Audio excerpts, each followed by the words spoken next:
Welcome to Real Time, Florida Sportsman. This week we're in the East Central section. We're looking for snapper, cobia, and triple tail.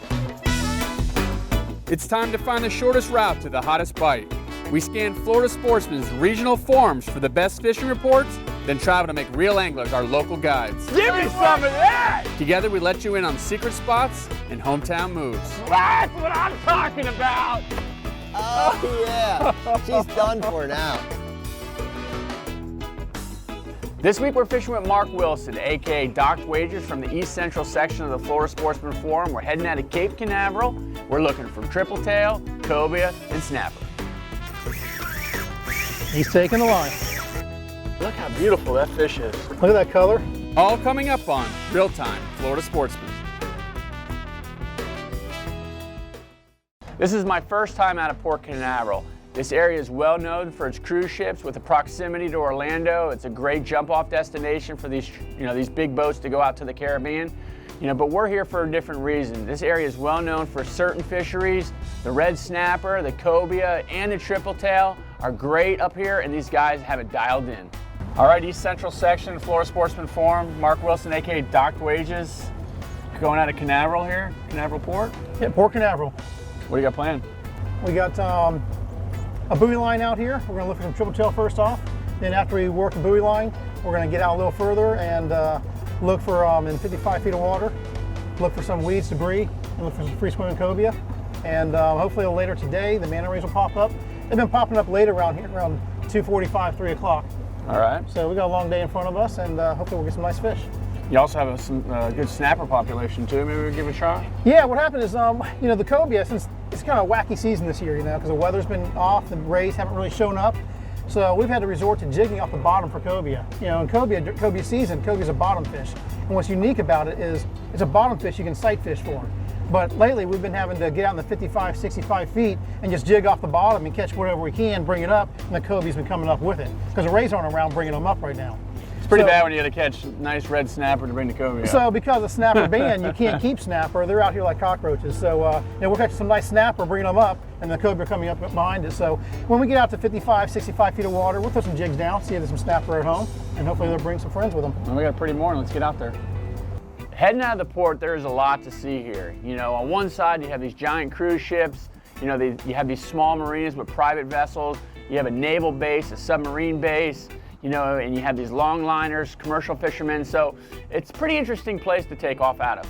Our first stop of the morning is on some of these channel markers outside of the port, and this is more of a first come, first served basis, Mark is saying. You want to be the first guy out here, and the main targets out here are triple tail and cobia.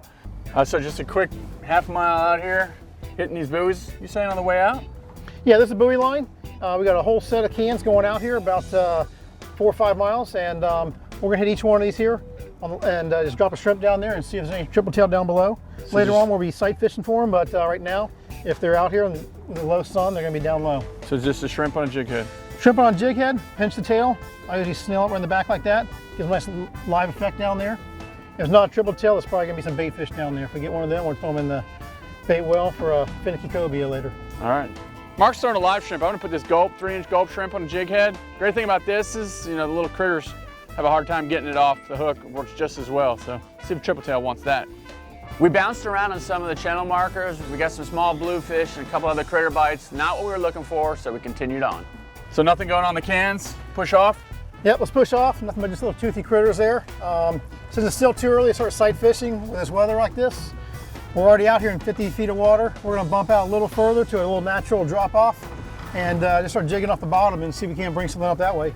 So our second stop was out to the 65-foot ledge, and talking to Mark, this is the prime area for these genuine red snappers to hold on.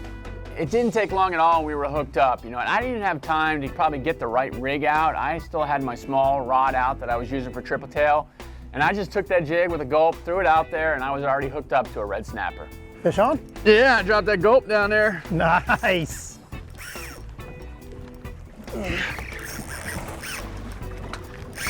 And we're making some pretty good marks. Pulled up to this spot, Mark had fished, and before we even got set up, I had this rod and reel sitting in the rod holder. This is what I was using for triple tail. Probably wasn't the smartest thing to grab, but they ate it. This is a nice snapper here? Yeah, Look at that on a gulp. on a go. Reach down and grab that boy. Oh God, these things are tough. What a oh, there he went.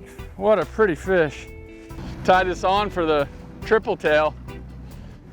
It's a 3/8 ounce jig head, 3-inch gulp shrimp.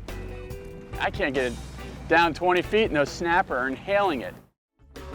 This segment is brought to you by Trocar Hooks. The rules have changed. The world has never seen a hook like this. What I thought was good before is not so good now. The first surgically sharpened fish hook. This is the best ever. In test after test, we have proven that anyone can set this new hook with half the effort of any other hook. That's money. Introducing the Trocar hook, a weapon for fishermen who aren't just out to catch fish, but are out to win.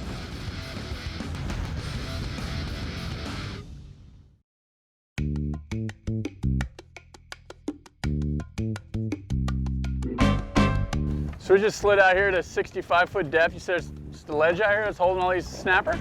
Yeah, there's a we're inside a public reef number of 8A, but we're inside a little closer. A little ledge out here. It doesn't look like much on the sounder, but there's a lot of snapper that hang out right here. So these snapper are pretty well regulated, huh? Yep, here we go. We got one. Obviously there's a shortage of them. Yeah, there's a shortage of them. Yeah, so these snapper, man, tell you what, they're all over around here. They got a ban on them right now for 35 years. All right, we'll bring this guy up. 35 years. 35 years. Their philosophy is, their thought process is, if we stop fishing for snapper for one generation, then they'll be here for our next generation. But myself, I'm a third generation fisherman. My dad taught me to fish. His dad taught him how to fish. And if I can't fish for these guys, then my son's not gonna know how to fish for them. But they're beautiful fish. They're in Excellent abundance. And we're gonna catch some more. We'll catch them on artificials. We're not even using live bait or dead bait. When they're getting on these Berkeley gulps, and you know they're that thick when you can catch them on artificials. Genuine red snapper is a highly sought after commercial and recreational bottom fish, and there's a lot of controversy surrounding this. You know, right now they have the season completely closed, and a lot of guys feel like there's plenty of fish around. Others feel like the fish population just can't sustain this type of fishing. Just, the fish are getting smaller. So today is just going to be catch and release, and I guess I can formulate my own opinion after seeing this fishery. So George, I think one of the reasons we have so many snapper around here is because of the geographical layout of this area. If you look like down South Florida, the Gulf Stream's real close to Florida. So once you leave an inlet or port there, you guys go out, what, 3 or 4 or 5 miles, you're in deep water already. Yeah. Out here, we go about 10, 12, 15 miles, and it's just so spread out. You've got a lot more shallower area out here. You got a lot of wrecks from World War II. You've got a lot of debris that's come out here and been sank from Kennedy Space Center when they take down towers. So you have so much more real estate out here before you get to the Gulf Stream, because the Gulf Stream's really like 20 miles out right here. Oh, wow. So all that land, all that real estate just gives snappers places to live and thrive and grow. So we're on a good little spot right here, but my buddy might have a number, a quarter mile down here, and it might be just as hot. So they're all up and down these ledges, and all up and down the rock piles. And there you go, got another nice snapper on.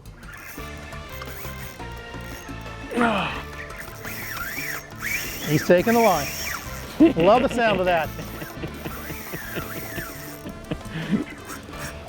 Oh man, it is fun on this light tackle. These are all about cookie cutter size. Yeah. How big do they get? Oh man, you'll catch these cookie cutters all day long, all of a sudden one big mother will come up. Oh, here we go. That's not a bad one. That's a nice one. Let me just head this way, head this way. All right, we got him. There we go. All right, I finally put one in the boat. So after I shook a couple off both sides, Mark put one in the boat so we can take a closer look at one of these fish. Oh, that is a nice. That's a pretty fish. Belly on that thing. Oh God, it kills you to release those. That is some good eat right there. Look how beautiful that fish is. Look at that color. Look at the jig's perfectly hooked right here on the bottom right there. Like that gulp. They love that gulp. That colors on that thing is incredible. God, look at that mouth too. Capable of eating just about anything you throw down there. Down it goes. We're getting them so high, I'm getting them 20 feet down, so there's really no reason to vent these fish. They're coming high up in the water column. They're going right back down to the bottom. So this is a popular takeoff spot for cruise lines. Yeah, it's a huge cruise port. I guess the proximity to Orlando. Proximity to Disney. Orlando. It's the second largest cruise port departure next to Miami. Oh, wow. They've got 3 major lines that run out of here, and plus destination cruises come in here. So it's a real good, departing port to the Bahamas and Caribbean. God, and apparently there's a shortage of these snapper? How could that be? They're endangered. They're a protected species because they are a highly endangered species. I don't seem too endangered out here. Oh.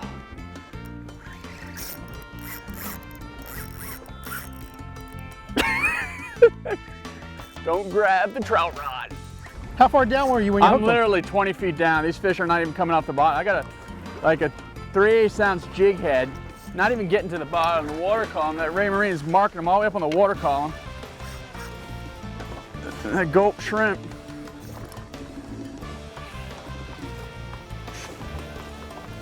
Oh my God, I'm gonna lose another one. Oh, I can just see it now. Ah, did I just say I was gonna lose another one? Maybe I should get the net out. See, want to use the net next time? Nah, yeah. So I really didn't have a problem, hooking these fish. Getting them in the boat, I guess I should have got the net out, but a little boat side release never hurt anybody. This segment brought to you by Mercury Marine, celebrating 75 years of marine excellence. The Mercury Verado, outstanding corrosion protection, proven reliability. Yeah. And it comes with all this. Meet Tom from customer support. Whoa, he's a hugger. Not really into that, Tom. Thank you. This is Nick from field testing, runs these babies thousands of hours. They're solid. Nick. This is Cheryl and Bobby, our prop engineer. He turns horsepower into performance. Oh, and the rest of the gang's here. It's good to have Mercury behind you. Meet the rest of the team at mercurymarine.com. Tom. The hugger.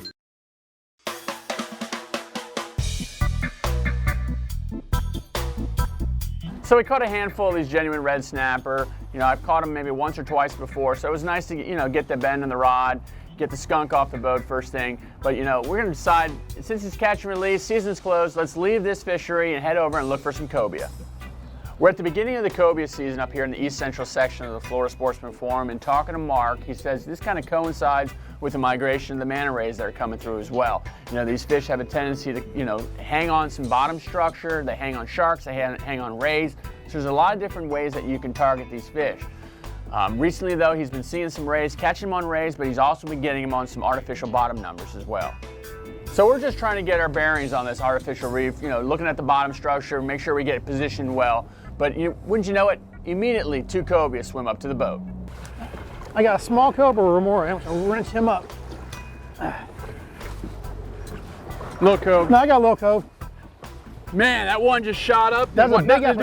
He followed my jig up. Didn't want anything to do with my jig. Mark hooks up to a small cobia. There's another bigger one with him. I dropped my jig to him. Unfortunately, I couldn't get him to eat. You got him? All right. Nice little guy. We'll let him go. So I made a little move, another artificial spot. No, actually, this is a wreck. It's called the Dutch wreck. We're sitting right outside the VAB building. You can see back in the distance back over there. And this is an old wreck that's been broken up into about 4 pieces. And right now they're holding cobia. Caught one already, shook another one, and I think it's gonna be game on here. Is this how you typically fish for them here? Yeah, early season when you fish on wrecks, because we actually have a resident population of cobia that live here, you can fish year round, and they're always on structure on the bottom, because keep in mind, they're bottom fish that only this time of year you can actually sight fish for them. So this is a typical way of fishing for them. Until the rays come up, then you start chasing rays and looking for free swimmers. And mainly throwing jigs at them? Mainly jigs, but you gotta be prepared to mix it up, because by the time the rays get up here from South Florida, the fish that are left that had so many jigs thrown at them, they start to get a little smart. So you gotta mix up sometimes some crabs, sometimes some live bait. But for the most part, I use a jig and I use a power bait Berkley worm on there, the 10-incher. So we're making perfect drifts across this structure. We're just motoring up, drifting back, dropping jigs down. One of those drifts, I get the bite. Just drop that jig down, jigging it up. He followed it up. Got that gaff, Mark. You gotta get that gaff out, get it ready. If it looks like he's a keeper, we just throw him in the Yeti. I was jigging. Oh, he's off. No! All right, we'll get another one. We'll get another one. So I lose that fish, but so often is the case when you're cobia fishing with jigs. You know, you got a 2-ounce jig dangling there. They shake their head so violently that, you know, more often than not, you pull them off. So I'm staying with the jig, you know, drifting the structure. It doesn't take long. I get another bite. I actually watch this fish follow the jig up and eat it next to the boat. He's gonna come up quick. He's right here. Is he gappable? Maybe net him. What do you think? It's marginal. You know, when you get these fish alongside the boat, you have to make the decision whether you're gonna get the net out or the gaff. And let me tell you, if it's anywhere close, you wanna get the net out. You don't wanna be sticking fish that are too short. You don't wanna gaff these fish if they're questionable with 33-inch. Oh, this is scary. Get him closer, get him closer. Oh, we got him. You don't want to gaff them because they're 33-inch to the fork. This one's a little close, so it's better to carry a big net with you. He looks like he might keep though. Let me rack this up. I think he might. When you measure fish, there's two ways to measure fish. One is total length. Total length, you pinch the fork and you're way out here. On these guys, you got to go to the fork, so you're going to right here without pinching it. The shortest point. So you're right here. He's 33. He's 32 and a half. So he gets to live another day. A little short, 32 and a half. We're gonna let this one go. That's why you don't gaff him. A 1/2 inch would have killed this fish for no reason. Grow up, buddy. We'll get you next season. I watched him follow that up, that jig. That was nice. And take that jig. That was nice. Not a keeper, but I'm happy to get one.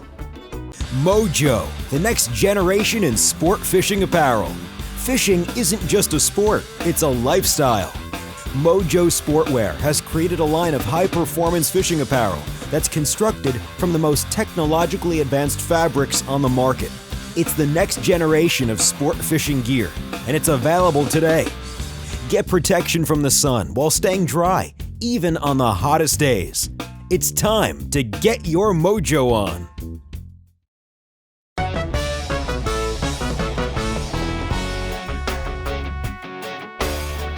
In this week's tip, I'm going to talk to you about the bottom fishing rigs that we used here in the East Central section.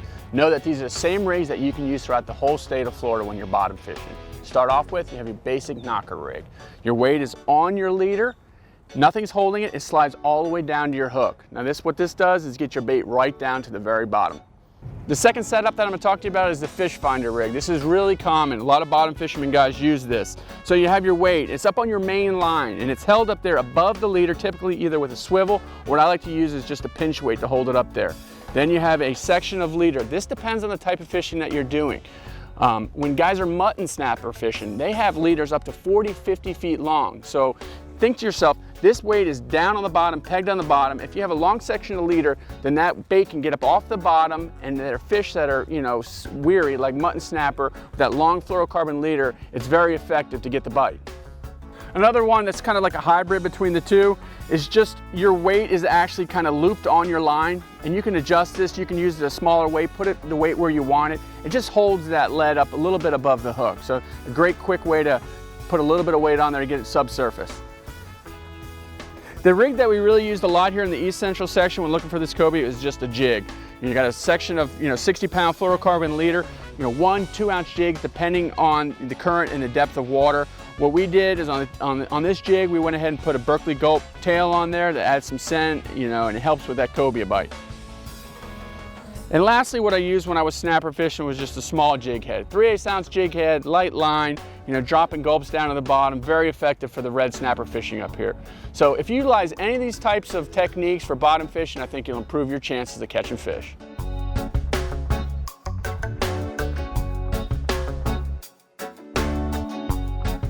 So we're just sitting right on top of the wreck right now. I got a spot locked with the trolling motor. We're just throwing these jigs up a little up current. You're kind of just popping it at half crank, popping it at half crank. You just want that jig to kind of pop up and fall down, right? And they're gonna eat that thing when it's falling so often. You don't want to retrieve it up too quick. It's not like high-speed jigging. Just kind of want to pounce it, take a half a turn. They'll follow it right up, so you always want to be watching your jig when you're bringing it up. So the cobia fishing slows down, and we decide while we still have the light out, let's run back inside and let's look for the triple tail. So our plan was to head in and fish the buoys again, but running in, we find these big, massive mats of sargassum. Talking to Mark, he says these hold, the triple tail just as well as the buoys. Running along this weed line, saw a couple triple tail here. Gonna give them a shot and try to pick one up. So seeing these fish in the sargassum is not an easy chore. You gotta be on the bow, you gotta be ready to fire your shrimp right on top of their heads. Oh. You knew we were gonna come across one. Persistence, perseverance. Came up and ate that bait like it was nothing. Turned right on it. Whew.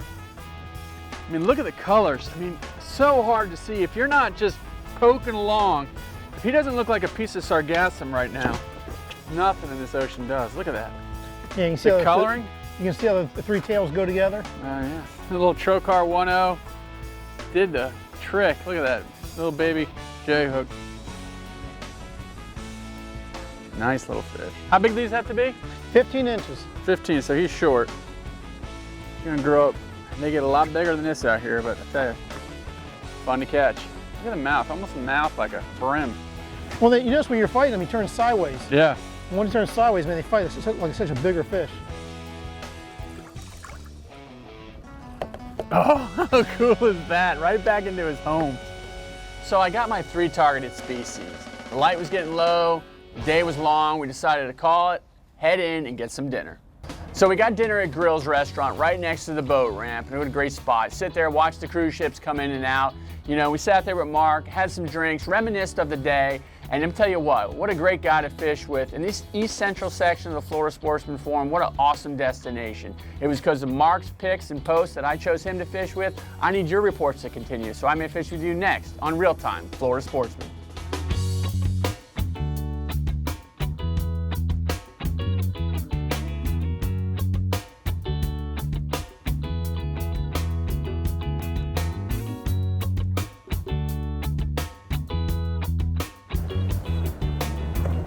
We'll let him go.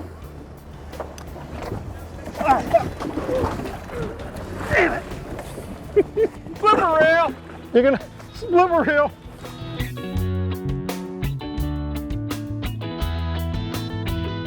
Check the mic 1, 2. And today's 3, 2, 1. Today's seminar, I'm going to talk to you about the bottom fishing rigs that we used up here in the East Central section while we were fishing. Is that okay? Yeah, it's good.